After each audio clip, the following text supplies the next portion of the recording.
Well release হয়ে গেছে অবতারের 3 নম্বর সিনেমা ফায়ার অ্যান্ড অ্যাশ। আমি দেখলাম আর কেমন হলো সেটাই আপনাকে জানাবো। পুরো সিনেমা 3 ঘন্টার উপরে, তাই দেখলে একটু সময় নিয়ে যাবেন। ফায়ার অ্যান্ড অ্যাশ কতটা আলাদা এই প্রশ্নে উত্তরে বলবো, পুরো সিনেমা থেকে তেমন কোনো নতুনত্ব বা আলাদা গল্পের মধ্যে দেখতে পাওয়া যায়নি। প্রথম সিনেমাতে যেমন জঙ্গলের এক দুনিয়া, দ্বিতীয়তে যেমন জলের এক অদ্ভুত দুনিয়া দেখানো হয়েছিল, সেই জন্য ফায়ার অ্যান্ড অ্যাশ নামের জন্য আগুনের কিছু এক চমকপ্রদ জিনিস দেখানো হবে ভাবা হয়েছিল, কিন্তু তেমন কিছু নেই।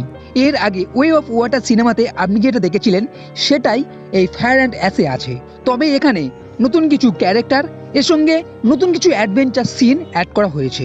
এক কথায় বললে কর্নেল মাইলস এখনও জেকের পেছনে পড়ে আছে, তাকে ধরতে চায়। এদিকে এরা জেক ও তার বউ নেড্রি এবং তার বাচ্চারা বাঁচার চেষ্টা করছে। এর সঙ্গে সেকেন্ড সিনেমাতে যেটা আপনি দেখেছিলেন বড় বড় মাছের শিকার করা, তাকে মেরে সিরাম তৈরি করা, সেটাই এখানে আছে। এইবার তারা সিরামের জন্য পুরো ঝাঁকের উপর হামলা করতে চায়। এছাড়া যে ছেলেটি ছিল স্পাইডার, মাইল তাকেও ধরতে চায়। এই দিক থেকে স্পাইডারকে নিয়ে একটা চমকপ্রদ টুইস্টও আছে।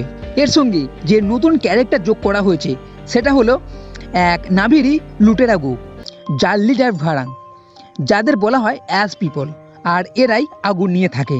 আর এদের সঙ্গেই বড় ধরনের বিবাদ ও ফাইট সিন দেখতে পাওয়া যাবে। সিনেমার গল্পটা মোটামুটি এই, তবে এছাড়াও আরও বেশ কিছু সিন, অ্যাডভেঞ্চার সিন, তার মধ্যে ফাইট সিনও আছে, তবে বেশিরভাগ এই ফাইট সিনটাই দেখতে পাওয়া যাবে। কিন্তু cinema visual effect, character performance ও অ্যাকশনের দিক থেকে সিনেমা টপ লাগবে। প্রথম 20 মিনিটের পর হাওয়াতে যে একটা ফাইট সিন আছে সেটা বেশ দুর্দান্ত, কিন্তু যারা সেকেন্ড সিনেমা দেখেছে তাদের কাছে একই রকম মনে হতে পারে। সব মিলিয়ে অবতারের যে লেভেল সেই দিক থেকে 1 নম্বর লাগবে, কিন্তু গল্পের দিক থেকে অতটা নতুনত্ব তেমন কিছু নেই। তো বন্ধুরা, এই ভিডিও যদি ভালো লেগে থাকে তাহলে লাইক করো, কমেন্ট করো, শেয়ার করো, আর এই চ্যানেলটি সাবস্ক্রাইব করতে কখনোই ভুলবে না। এই ভিডিও দেখার জন্য ধন্যবাদ।